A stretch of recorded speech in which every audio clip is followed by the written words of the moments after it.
여호와께서 모세에게 말씀하여 이르시되 이스라엘 자손에게 말하여 이르라. 누구든지 여호와의 계명 중 하나라도 그릇 범하였으되 만일 기름 부음을 받은 제사장이 범죄하여 백성의 허물이 되었으면 그가 범한 죄로 말미암아 흠없는 수송아지로 속죄 제물을 삼아 여호와께 드릴지니 그 수송아지를 회막문 여호와 앞으로 끌어다가 그 수송아지의 머리에 안수하고 그것을 여호와 앞에서 잡을 것이요 기름 부음을 받은 제사장은 그 수송아지의 피를 가지고 회막에 들어가서 그 제사장이 손가락에 그 피를 찍어 여호와 앞 곧 성소의 휘장 앞에 7번 뿌릴 것이며 제사장은 또 그 피를 여호와 앞 곧 회막 안 향단불들에 바르고 그 송아지의 피 전부를 회막문 앞 번제단 밑에 쏟을 것이며 또 그 속죄제물이 된 수송아지의 모든 기름을 떼어낼지니 곧 내장에 덮인 기름과 내장에 붙은 모든 기름과 두 콩팥과 그 위의 기름 곧 허리 쪽에 있는 것과 간에 덮인 커플과 콩팥과 함께 떼어내되 화목제 제물의 소에게서 떼어낸 같이 할 것이요 제사장은 그것을 번제단 위에서 불사를 것이며 그 수송아지의 가죽과 그 모든 고기와 그것의 머리와 정강이와 내장과 똥 곧 그 송아지의 전체를 진영 바깥 재버리는 곳에 구신 정결한 곳으로 가져다가 불로 나무 위에 사르되 곧 재버리는 곳에서 불사를 지니라. 아멘. 우리가 지금 계속해서 수요일 예배 시에는 레위기 말씀을 가지고 우리가 함께 말씀을 나눴는데 여러분들 우리가 첫 번째로는 번제에 대해서 우리가 말씀을 나눴고 그 다음에 소제에 대해서 말씀을 나눴고 또 우리가 지난주가 아니라 그 전주에는 우리가 화목제에 대해서 우리가 말씀을 나눴습니다. 오늘은 우리가 이 4장에서 속죄제에 대해서 말씀을 나누는데 오늘뿐만 아니라 다음 주까지 이 속죄제에 대한 말씀을 우리가 함께 나누는데 오늘 그렇기 때문에 속죄제의 전부를 우리가 안다. 전부에 대해서 우리가 이야기하는 것이 아니라 오늘 우리가 이 4장에서 우리에게 주시는 그 말씀만 우리가 5장에서 다른 그 속죄제를 이야기할 때 또 다른 그런 이야기를 하지만 오늘 이 4장의 말씀을 가지고 우리가 이 속죄제의 말씀이 오늘 저와 여러분에게 은혜 되어지기를 주님의 이름으로 축원합니다. 먼저 여러분들 우리가 한번 생각해 보시면 성경에 지금 이 레위기 4장과 또 5장에 보면 속건제라는 것이 있습니다. 4장은 속죄제, 5장은 속건제라고 하는 것이 나오는데 여러분들 이 속죄제와 속건제의 그러한 이 차이, 다른 어떤 의미가 어떤 것인지 여러분들 알고 계십니까? 우리가 이 속건제와 속죄제에 대해서 무엇이 다르냐 이것을 우리가 성경을 읽어봐도 4장에 있는 이 말씀과 5장에 있는 말씀을 우리가 아무리 잘 읽어보려 한다 할지라도 언제 이것을 어떻게 드리는지 이것에 대해서 우리가 분명히 알기가 참 쉽지 않습니다. 그냥 하나님 앞에 제물을 가지고 그냥 이렇게 잡아서 드리는 그러한 이 모습인 것 같아서 크게 다르지 않아서 우리가 조금 이 구분하기가 참 힘들지만 예전에 제가 알고 계시는 어떤 목사님께서 이 부분에 대해서 구분하셨던 그런 이 말씀이 있습니다. 뭐라고 얘기하셨냐면 속죄제는 알지 못하는 것에 대해서 하나님 앞에 회개하면서 드리는 제사다 라고 그렇게 이야기하면서 여러분도 혹시 이런 말씀 들어보셨는지 모르지만 자범죄라는 얘기 들어보셨습니까? 자범죄를 회개하는 제사가 속죄제다 라고 그렇게 말씀을 하셨고 속건제에 대해서는 알고 지은 죄에 대한 회개, 즉 그것을 우리는 고범죄라고 그렇게 얘기하는데 고범죄에 대한 이 회개, 그 회개의 제사가 속건제다 라고 그렇게 구분하면서 말씀을 하셨습니다. 그런데 여러분들 이 말씀이 이렇게 구분하신 것이 틀린 것이 아닙니다. 그러나 이것이 완전한 정의는 되지 못합니다. 완전하게 명확하게 이것을 그만큼 통찰하신 것도 대단하신 일이지만 여러분들 이것이 분명하게 속죄제와 속건제를 구분하는 그러한 모습은 되지는 않습니다. 오늘 저와 여러분들 우리가 오늘 이 말씀을 통해서 우리가 그렇게 지금 제가 알고 계셨던 그 목사님이 구분하셨던 그 방법도 여러분들 중요하고 이 통찰력 있는 그러한 모습이지만, 오늘 우리가 언제 속죄제를 드리고 언제 우리가 속건제를 드리느냐, 이것에 대해서 우리가 구분할 수 있어야 한다는 것입니다. 왜냐하면 예를 들어서 우리가 오늘 보지 않았지만 레위기 5장 15절에 보면 속건제에 대해서도 이야기할 때 부지 중에 범죄하였으면 이라고 그렇게 이야기하는 부분이 있습니다. 그러므로 속건제를 드리는 것도 때로는 부지 중에 알지 못할 때 지은 죄에 대해서도 드리는 것, 이것을 속건제로 드리기 때문에 우리가 알고 지은 죄에 대한 속죄가 속죄제다, 또 알지 못하고 지은 죄에 대한 것이 속건제다, 이렇게 이분법적으로만 이야기할 수 없다는 것입니다. 죄는 두 가지 요소를 포함하고 있습니다. 죄는 두 가지 요소를 포함하는데, 죄의 근본과 죄의 행위에 대한 것을 가지고 있습니다. 여러분들, 죄는 죄의 근본적인 것과 죄의 행위에 대한 것을 가지고 있습니다. 여러분들, 우리가 지금 이 세상에서 일어나는 그러한 이 죄의 모습들을 우리가 살펴보면, 여러분들, 이 죄는, 우리가 보고 있는 이 세상에서의 죄는 여러분들 무엇에 대한 것입니까? 죄의 행위에 대한 것들을 우리는 바라보고 있습니다. 그러나 그 죄의 근본적인 그러한 이 문제가 모든 사람에게 우리는 다 같이 가지고 있는 그러한 부분이 우리에게 있습니다. 그런데 우리가 그러면 언제 속죄제를 드리고 언제 우리가 속건제를 드리느냐? 성경은 우리에게 분명히 말씀하시는 것이, 우리의 죄의 근본적인 문제에 대해서 우리가 하나님 앞에 회개할 때는 여러분들 무슨 제사를 드립니까? 속죄제를 드립니다. 속죄제. 그러나 우리 죄의 행위에 대한 것을 회개하면서 하나님 앞에 제사를 드릴 때는 속건제를 드린다는 것이 성경에서의 구분입니다. 그런데 이렇게 속죄제를 드리고 속건제를 드리는 데 있어서 때로는 여러분들 알고 지은 죄도 있고, 속죄제도 알고 지은 죄가 있고 알지 못하는 죄가 있고, 속건제도 알고 지은 죄가 있고 알지 못하는 그런 죄가 있을 수 있습니다. 그런데 여러분들, 특별히 오늘 우리가 속죄제에 대해서 우리 말씀을 살펴보기 때문에 특별히 13, 14절 말씀을 보면, 만일 이스라엘 온 회중이 여호와의 계명 중 하나라도 부지 중에 범죄하여 허물이 있으나 스스로 깨닫지 못하다가 그 범한 죄를 깨달으면 이라고 얘기합니다. 여러분들, 이 회중이 지금 하나님 앞에 속죄제를 드리는데 알지 못합니다. 깨닫지 못하다가 이것을 스스로 깨달았다라고 할 때도 여러분들 속죄제를 드리고, 만약에 내가 전혀 알지 못한다, 내가 죄진 것에 대해서, 내가 이 죄를 범한 것에 대해서 전혀 알지 못하는데 누가 옆에서 다른 사람이 나에게 당신 이렇게 한 것은 죄입니다 라고 그렇게 가르쳐 줄 때, 언제 그렇습니까? 오늘 이 말씀에 보면 23절과 28절에 그런 말씀이 나옵니다.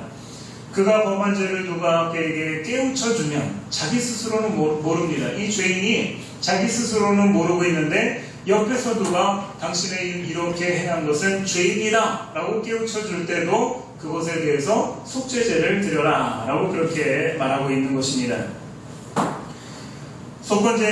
그렇다면 속건제는 분명한 자기 죄의 행위에 대해서, 여러분들 내가 어떤 죄를 범한 그 죄의 행위에 대해서 돌이킬 때 드리는 것이 속건제라고 그렇게 말합니다. 그러므로 죄의 근본적인 것에 대한 회개는 속죄제요, 죄의 행위, 범죄 행위에 대한 회개는 속건제로 드립니다. 그럼 이 이야기가 좀 어려울 것 같아서 예를 들어서 말씀을 드리면, 다윗이, 우리가 이 죄를 범한 이 사건을 우리가 잘 알지 않습니까? 다윗 왕이 우리아의 아내 밧세바를 취하고 우리아를 전장의 최선방에 보내서 죽게 합니다. 우리는 여러분들, 저와 여러분들, 우리가 그 이야기를 들으면 다윗이 이것은 죄를 지었다 라고 그렇게 우리는 다 알 수 있습니다. 그런데 여러분들, 우리가 우리의 관점을 조금 바꿔서, 여러분들이 다윗이라면, 지금 이 상황에 여러분들 다윗이라면 다윗이 그것이 자기의 죄라는 것을 알았을까요? 아마 성경을 이렇게 가만히 읽어보니까 다윗이 그때까지 그것이 자기의 죄라는 것을 알지 못했다라는 그러한 결론을 내릴 수가 있습니다. 어찌 보면 이 다윗은 자기에게 당연한 일이다 라고 생각할 수 있습니다.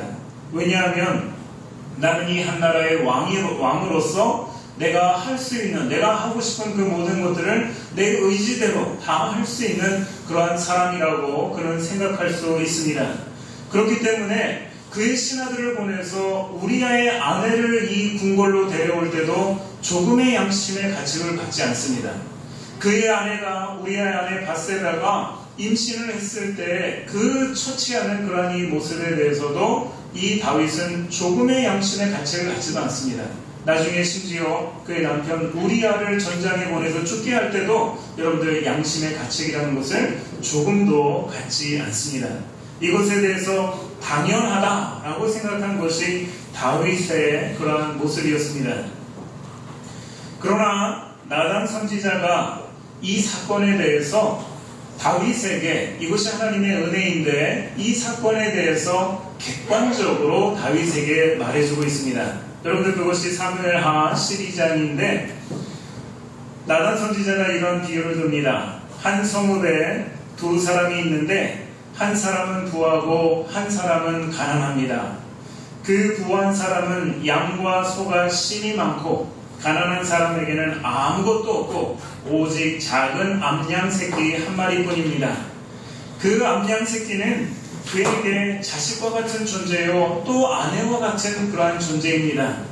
같이 먹고 같이 자는 그러한 양이었습니다. 그런데 어느 날 부잣집에 손님이 찾아왔습니다. 그 손님을 대접해야 하는데 부자는 자기에게 있는 많은 양과 소를 아깝게 여기고 그것을 잡는 것을 아깝게 여겨서 가난한 사람에게 있는 양 새끼를 빼앗아 자기에게 온 손님을 대접했습니다 라고 하는 그러한 이야기를 다윗에게 들려주었습니다. 그랬더니 이 말을 들었던 다윗이 크게 분노하면서 그가 성경에 뭐라고 얘기했냐면 여호와의 살아계심을 두고 맹세하노니 이 일을 행한 그 사람은 마땅히 죽을 자라. 그가 불쌍히 여기지 아니하고 이런 일을 행하였으니 그 양새끼를 4배나 갚아주어야 하리라 라고 하는 그러한 이야기를 여러분 누가 합니까? 다윗이 이야기했다는 것입니다. 그때 나단 선지자가 여러분들 말하는 것이 무엇이냐면 당신이 바로 그 사람입니다 라고 말합니다. 여러분들 이 다윗이 자기 관점에서 내가 왕된 사람의 그러한 이 모습에서 그렇게 하는 주관적인 관점에서는 아무리 생각해봐도 이것은 죄가 되지 않습니다. 그런데 하나님께서 나단 선지자를 통하여서 이 사건을 객관화시켰을 때 여러분들 이 다윗에게 이 사건을 객관화시켜 주었을 때 다윗은 비로소 여기에서 자신의 죄를 발견하더라는 것입니다. 사람은 주관적 관점에서는 어느 누구도 죄를 발견할 수가 없습니다. 여러분들 우리가 어떤 사람이라 할지라도 여러분들 심지어 다윗이라 할지라도 아니면 대제사장이라 할지라도 여러분들 목사라 할지라도 장로라 할지라도 자기의 주관적인 관점을 가지고서는 여러분들 죄를 죄로 인식할 수가 없습니다. 죄를 죄로 인식할 수 있는 것은 나 자신을 주관적인 관점이 아니라 객관적 관점으로 나를 바라봤을 때 그것이 나에게 나의 죄라는 것을 사람은 비로소 죄로 여길 수 있다는 것입니다. 그러나 객관화했을 때 비로소 죄가 보이기 시작합니다. 다윗이 자기를 주관적인 관점에서 보면 당연한 일을 행한 것이지만 이 사건을 객관화해서 보니 바로 자기 자신, 이 다윗, 나는 죽을 자이다 라고 그렇게 고백하는 것입니다. 여러분들 이렇게 자기 자신을 객관화했던 그 다윗이 비로소 그제서야 하는 것이 무엇입니까? 하나님 앞에 회개하는 일을 시작합니다. 그런데 이 회개가 그냥 단순히 회개한다 라고 해서 하나님 내가 하나님 앞에 죄를 범했습니다 라고 해서 끝나는 것이 아니라 이 회개에 두 가지 요소, 여러분들 말씀드린 것처럼 속죄제를 드리는 것과 속건제를 드리는 것이 동시에 그의 삶에 드러나게 된다는 것입니다. 여러분들 그가 속죄제를 드렸던 그러한 이 모습은 어디에 나타나냐면 우리가 시편 51편의 그 시를 우리는 잘 압니다. 다윗이 밧세바와 간음한 그 사건 이후에 나단 선지자가 바로 당신이 그 사람입니다 라고 했을 때 다윗이 회개하면서 하나님 앞에 드렸던 그 시가, 기도가 여러분들 시편 51편입니다. 그런데 여기서 다윗이 뭐라고 이야기하냐면 4절 말씀에 내가 주께만 범죄하여 주의 목전에 악을 행하여 싸우니 라고 말합니다. 여러분들 그런데 만약에 우리아가 살아있어서 이 다윗이 기도하는 이 기도를 들었다라고 한다면 여러분들 우리아는 뭐라고 얘기했을까요? 당신이 어찌 하나님에게만 범죄했으니까 나를 이렇게 죽인 것은 죄가 아닙니까? 뭐 여러분들 그런 얘기할 수 있지 않습니까? 우리아의 입장에서 본다면 우리아가 당연히 뭐 죽어서 그 얘기는 할 수 없겠지만 여러분들 그 우리아가 이렇게 지금 하나님 앞에 기도하며 회개하는 이 다윗의 모습을 보면 당신이 어찌 하나님에게만 범죄했습니까? 나에게는 범죄하지 않았습니까? 여러분 멱살 잡을 수 있는 그러한 모습입니다. 그런데 다윗이 시편 51편에서 하나님 앞에 이렇게 회개하고 나아간 것은 여러분들 어떤 죄입니까? 죄의 근본인 하나님을 거역했던 그러한 모습에 대해서 회개한 것이기 때문에 이 4절에 내가 주께만 범죄하였습니다 라고 하는 것이 여러분들 옳은 그러한 고백이라는 것입니다. 그러면 여러분들 다윗이 그것으로 그의 죄가 끝났습니까? 결코 그렇지 않습니다. 하나님 앞에 그렇게 죄를 회개하며 나오는 그 다윗을 하나님께서는 바로 그 죄를 용서하십니다. 그러나 여러분들 그 죄를 용서했다고 죄의 여러분들 이 열매까지도 하나님은 그냥 용서해 주시고 그냥 묵인해 주시는 것이 아니라 하나님께서 분명히 그에게 이야기합니다. 네가 낳은 아들은 반드시 죽을 것이다 라는 그 이야기를 해주십니다. 여러분들 이 이야기를 들었다면 다윗이 그냥 하나님 앞에 알겠습니다. 그냥 그것으로 나를 죽이시지 않고 내 아들을 죽이신다니 뭐 그것을 감사합니다 라고 해서 끝난 것이 아니라 그 이야기를 듣는 순간부터 다윗이 한 것이 무엇입니까? 금식하며 하나님 앞에 엎드려 기도했다는 것입니다. 여러분들 왜 금식합니까? 하나님 앞에 속건제를 드리는 그러한 자의 모습이라는 것입니다. 하나님께서 나에게 죄 용서를 해주셔서 내가 하나님에게 범죄한 것에 대해서 죄 용서를 받았지만 그럼에도 불구하고 이 다윗은 하나님 앞에 엎드려서 일주일을 금식하며 하나님 앞에 속건제를 드리는 그러한 모습을 우리는 성경에서 보게 되는 것입니다. 여러분들 신약에서도 이러한 모습이 있습니다. 예수님이 여리고에 도착했을 때 세리장이었던 삭개오를 만나서 그 집에 들어가셔서 그날 그 집에서 식사를 하십니다. 그런데 여러분들 삭개오가 그 자리에서 예수님에게 일어서서 말하는 것이 주여 보시옵소서 내 소유의 절반을 가난한 자들에게 주겠사오며 만일 누구의 것을 속여 빼앗은 일이 있으면 내 갑절로 갚겠나이다. 여러분들 이 삭개오의 고백이 무엇을 한다는 얘기일까요?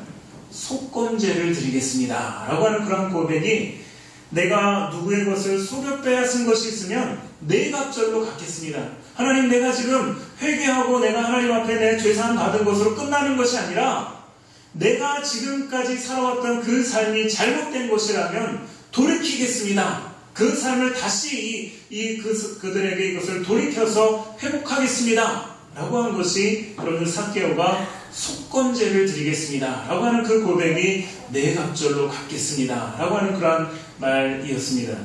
예수님께서 이 이야기를 들으시면서 오늘 구원이 이 집에 이르렀으니 이 사람도 아브라함의 자손이니로다 라고 그렇게 말합니다. 이것을 보아서 삭개오는 그의 죄의 근본인 하나님을 의지하지 않았던 그 삶, 여러분들 그가 이 세리장으로서 많은 돈을 여러분들 갈취하면서 살아갔던 그 삶의 모습이라는 건 여러분들 하나님을 의지하지 않았다라는 그 삶 아니겠습니까?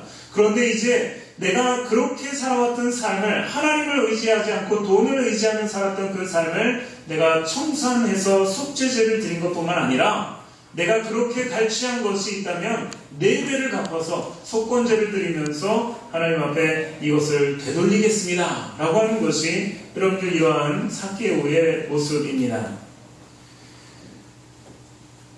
우리나라의 2015년 위안부 할머니들에게 일본 정부에서 어마어마한 금액의 돈을 그들을 위해서 주겠다라고 얘기합니다. 그런데 그것이 여러분들 배상이 아니라 여러분들 뭡니까? 보상으로 그렇게 주겠다라고 그런 이야기를 했습니다. 그런데 여러분들 위안부 할머니들이 그 돈을 여러분들 받았습니까? 안 받았습니까?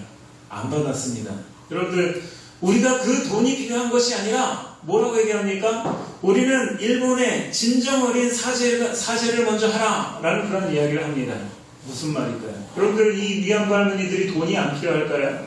돈 필요합니다. 그 돈을 받는 것도 좋지만 이 위안부 할머니들이 그 일본에게 원하는 것은 진정한 사죄를 요구합니다. 여러분들 이것이 무엇입니까? 오늘 우리 성경으로 얘기한다면 속죄제를 드리라는 것입니다. 속죄제.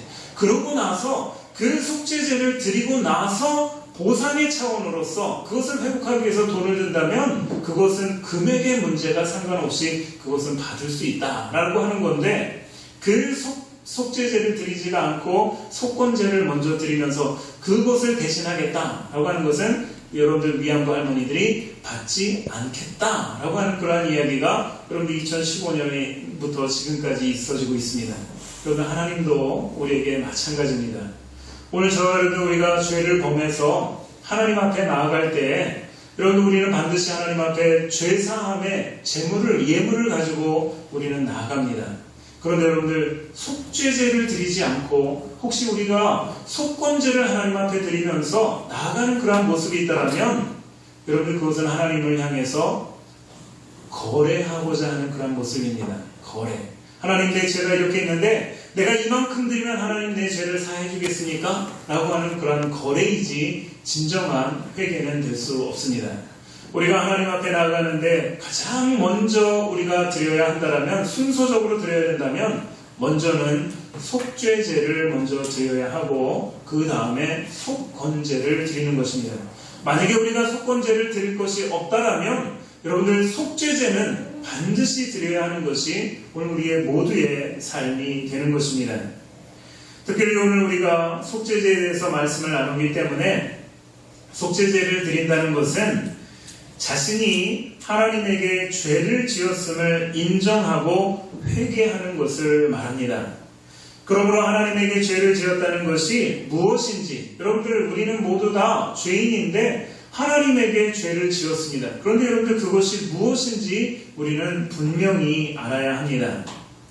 제가 얼마 전에 읽었던 책 중에 하버드대 교수였던 마이클 샌덜, 지금도 하버드대 교수인데 마이클 샌덜이라는 분의 책 정의라는 그러한 책이 있습니다. 그런데 그분이 거기서 정말 놀라운 그러한 이 정의를 하나 내렸는데 여러분들 죄라는 것이 무엇일까요? 성경에서 이야기하는 죄 말고 여러분들 세상에서 이야기하는 죄라고 하는 것. 여러분들 이 마이클 샌덜이라는 그분의 그 전공이 법학, 철학 뭐 이런 분야의 여러분들 교수입니다. 법학. 그런데 이분이 거기서 죄라는 것을 뭐라고 정의를 했냐면 죄는 인간의 본질에서 벗어난 것, 이것이 죄다. 이것이 딱 하나밖에 없는데 사람에게는 죄라는 것이 딱 하나인데 인간의 본질에서 벗어난 것, 이것이 사람에게 있어서는 죄의 전부다 라고 그렇게 정의를 했습니다.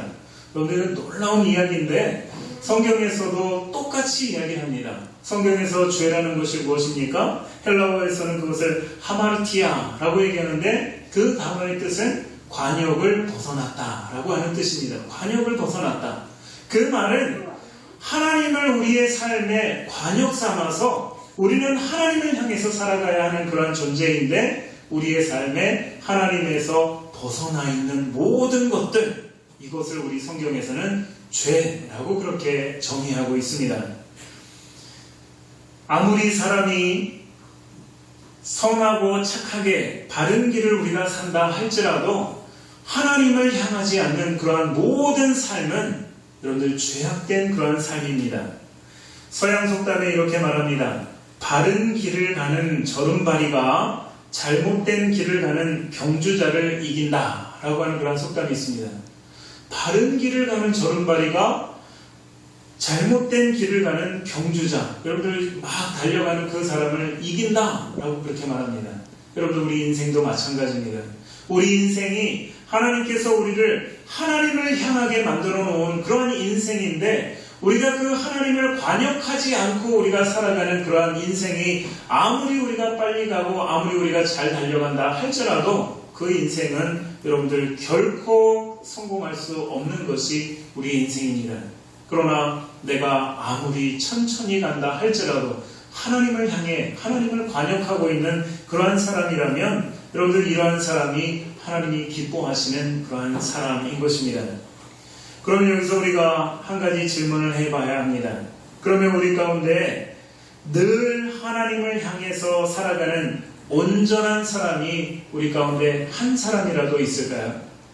여러분들 우리가 이 세상의 모든 사람들을 우리가 통틀어서 볼 때 이 세상에 한 사람이라도 늘 하나님만 향해서 살아가는 그런 사람이 여러분들 있을까요?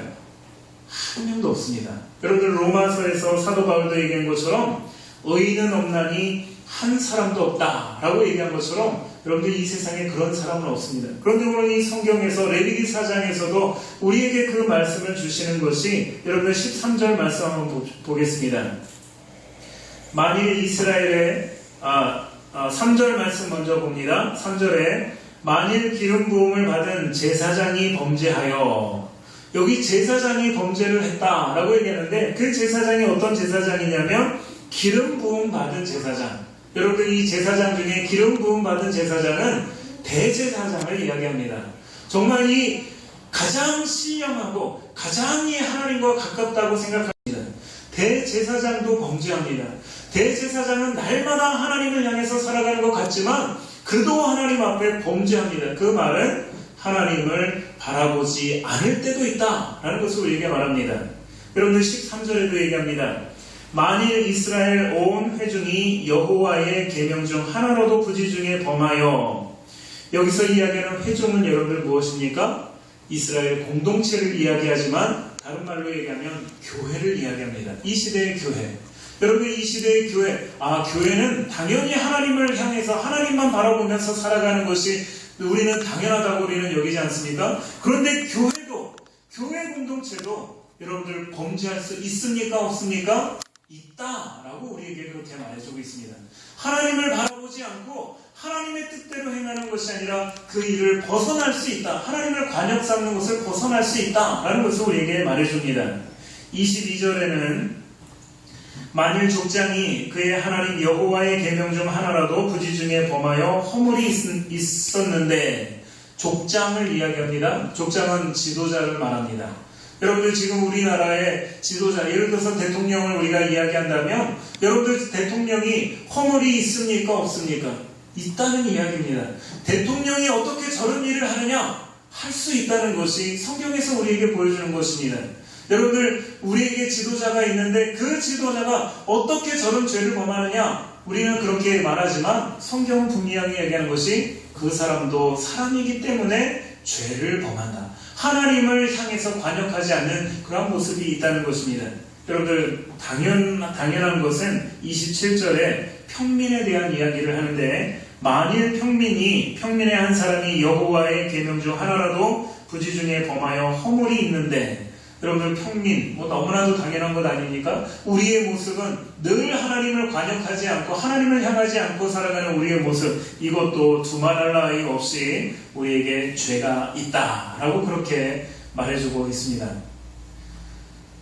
제가 지금보다 조금 더 젊었을 때 제 자신을 한번 생각해 보니까, 물론 그 전부터도 생각해 보니까 제가 중고등학교 다닐 때도 그랬지만 한 30대 초반까지만 해도 생각해보면 나는 도대체 죄를 지은 게 없다라고 그렇게 생각하며, 물론 제 입으로는 전도사도 하고 사역도 하고 그러니까 죄인입니다 라는 고백은 하지만 나는 도대체 무슨 죄를 범했을까라고 그렇게 여길 때가 있었습니다. 그래서 교회 가면 여러분들 우리가 회개해야 된다고 그런 이야기를 하면 도대체 무슨 회개를 해야 되나? 라는 그러한 생각을 하면서, 물론 하나님 앞에 회개하고 뭐 잘못된 것에 대해서 이야기하고 그런 부분은 있었지만, 제 마음의 중심에 진정한 회개라는 것을 모르고 살았습니다. 그런데 제가 목회를 하면서, 여러분들 매 주일날 우리가 예배를 드리면서 우리 참회의 기도 합시다 라는 그 이야기를 하지 않습니까? 예배 가운데. 그런데 저희 성도들 중에 몇몇 분이 저한테 그 얘기를 하시더라고요.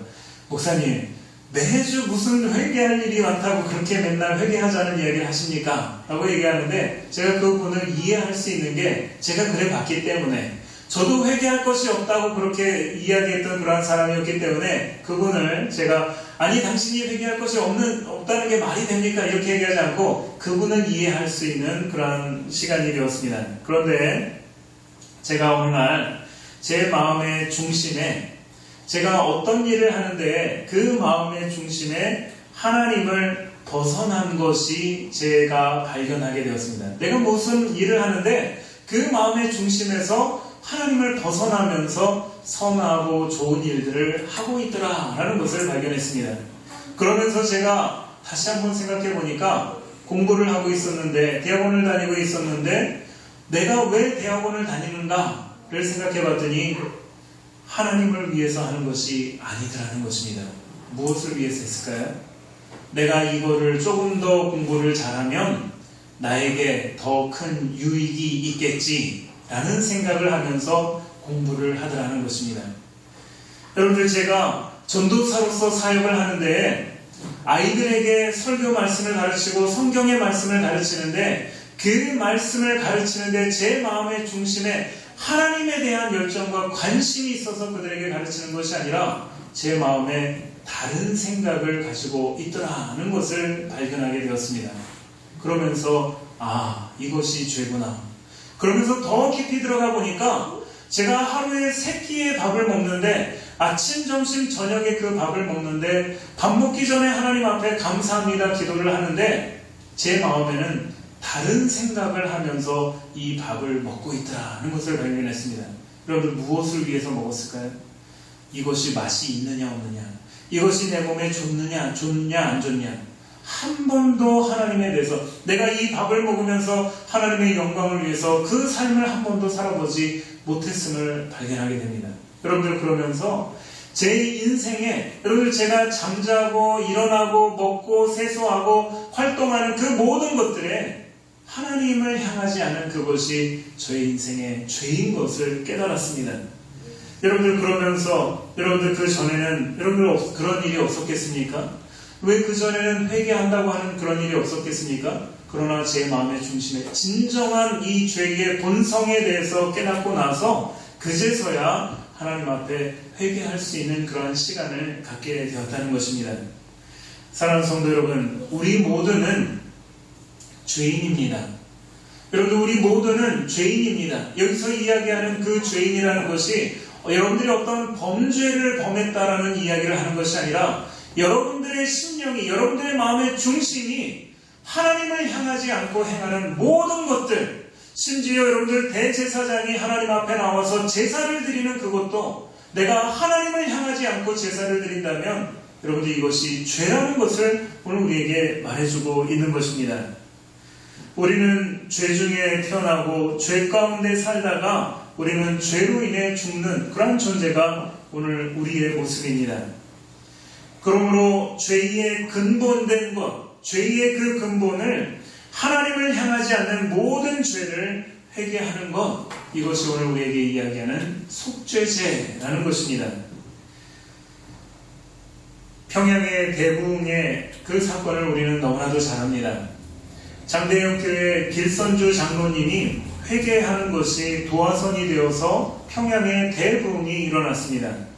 그런데 어떻게 한 사람의 회개가 한 도시의 부흥과 또 한 나라의 부흥을 일어날 수 있었을까라고 생각해 본다면, 이 길선주 장로님이 그 하나님 앞에 회개하는데 하나님을 향하지 못했던 그러한 이 죄, 또 그 죄에 대해서 돌이키는 속건제까지도 하나님 앞에 온전한 회개를 했기 때문에 여러분, 이 부흥의 시작이 되었다는 것입니다. 길선주 장로님에게는 가깝게 지내는 친한 친구가 한 명 있었습니다.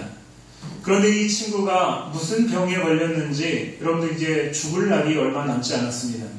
그렇기 때문에 이 자기가 죽으면 자기 아내와 어린 자식들밖에 없는데 여러분들 이 자기 아내와 어린 자식들을 두고서 눈을 감는다는 게 이 쉽지가 않았습니다. 그래서 곰곰이 생각해 보니까 요즘 같으면 여러분들 무슨 보험도 들고 뭐도 하고 뭐 또 어디 저축도 하고 뭐 이렇게 하겠지만 여러분들이 벌써 100년이 넘은 그때 그런 일들이 없기 때문에 이 죽어가는 사람이 생각해낸 것이 그래 길선주 친구 길선주가 있는데 그 사람은 예수를 믿는 장로야. 더군다나 교회 장로야. 이 사람은 내가 믿을 수 있겠다.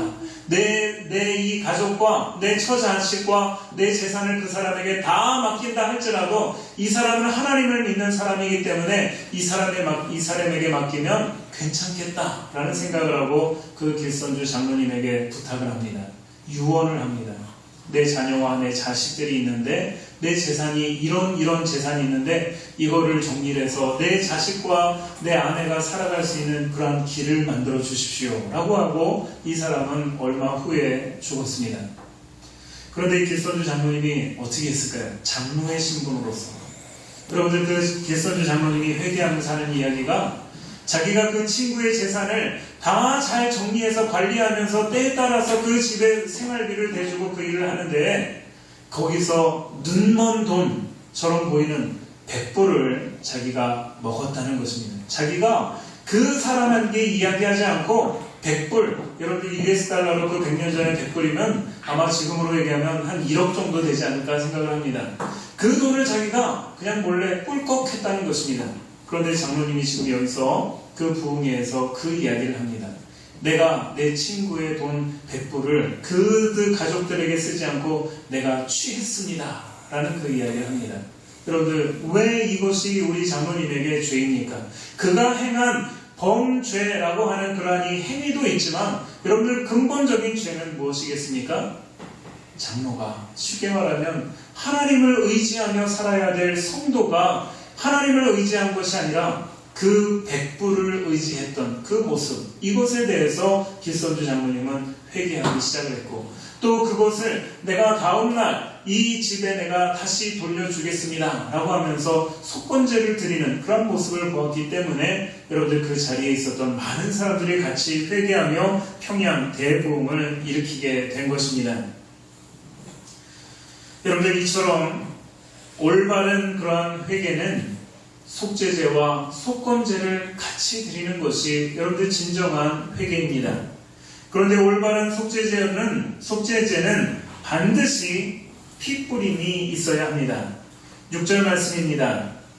그 제사장이 손가락에 그 피를 찍어 여호와 앞 곧 성소의 휘장 앞에 7번 뿌릴 것이며 제사장은 또 그 피를 여호와 앞 곧 회막 안 향단불들에 바르고 그 송아지의 피 전부를 회막문 앞 번제단 밑에 쏟을 것이며 늘 자신을 주관적인 나를 객관화할 수 있는 일, 여러분들 참 대단한 일입니다. 그래서 내 죄가 무엇인지를 아는 것 참 중요합니다.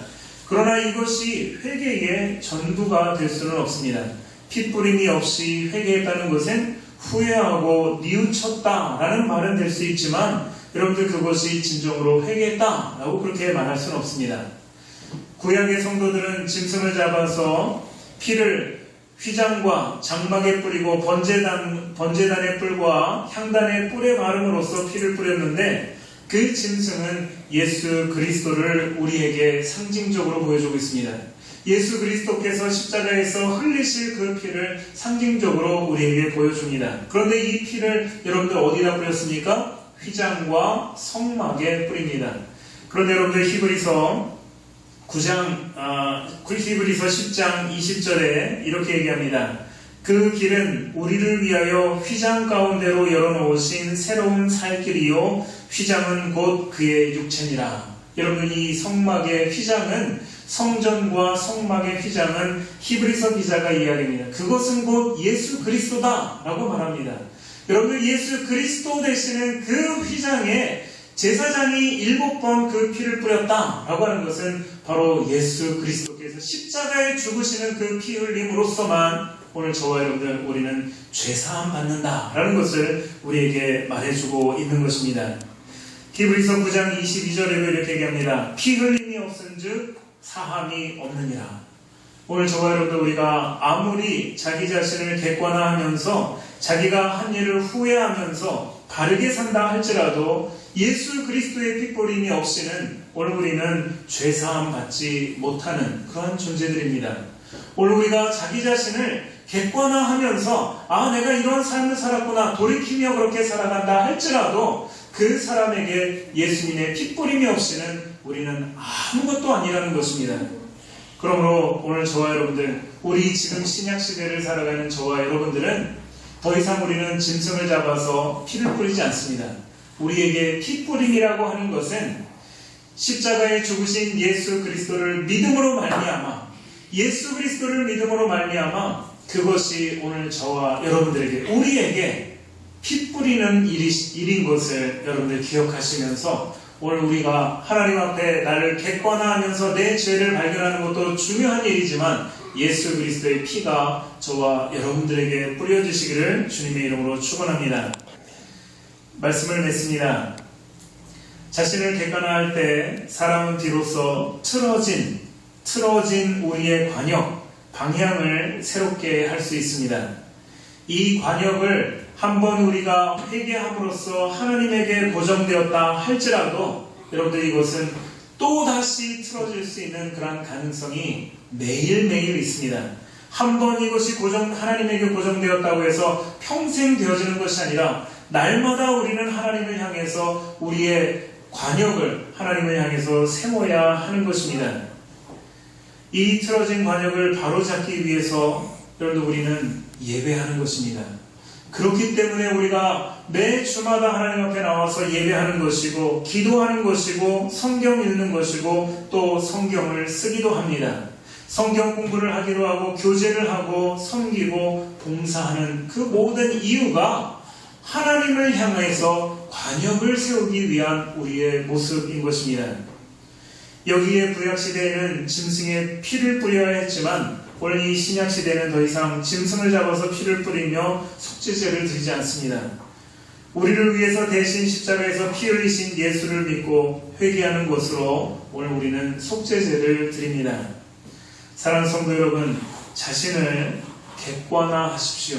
자기 주관적으로 바라보고 있는 한 해는 내 죄를 절대 깨달을 수가 없습니다. 그러나 나를 객관화할 때 우리는 죄를 깨닫고 그 죄를 예수님 앞에 여러분들 내려놓으시고 그 예수님의 핏뿌림이 저와 여러분들에게 있기를 주님의 이름으로 축원합니다. 기도하시겠습니다. 사랑의 하나님 아버지 참 감사합니다.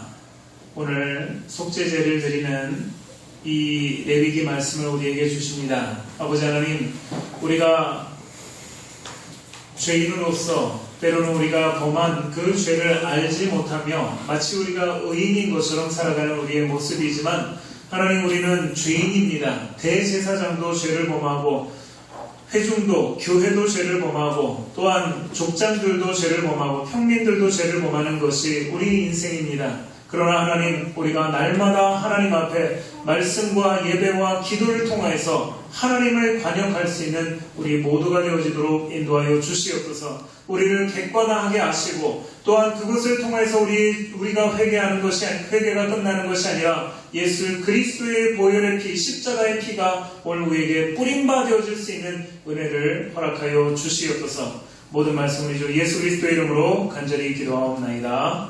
아멘.